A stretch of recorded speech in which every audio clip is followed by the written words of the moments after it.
gabi na. Oras na mag-aalas 12 na. Meron lang ako mga nabalitaan lately.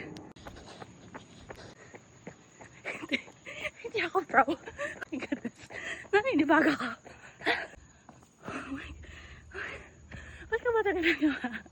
As you all know, nag-invest po ako sa rubber shoes.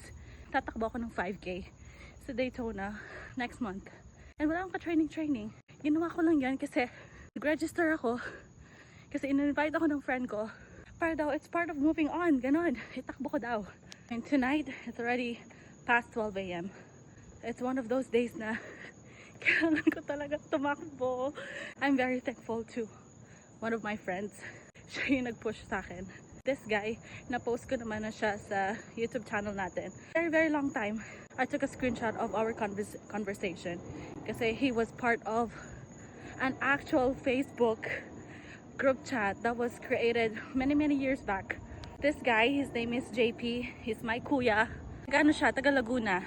And nakilala ko siya nung first year college ako.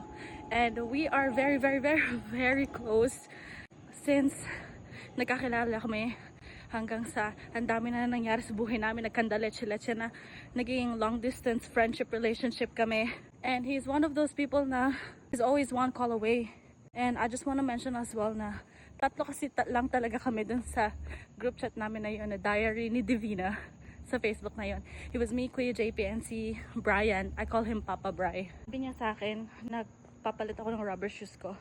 Sabi niya, yung galit mo, gawin mong content yan. And I'm not sure, I don't think I can do it. Parang I would rather sit with my emotions. I was just happy din na itakbo ko ngayon. I think it actually helped me a lot. So thank you Kuya JP. Actually yung sabi niya, walking lang. Napatakbo lang din ako. Parang walang kwenta masyado yung ginawa kong walking. Or maybe hindi ko lang pansin yung yung benefits niya. Pero I've been walking and running for like an hour and a half na. Posted a video then about 1 month after the breakup.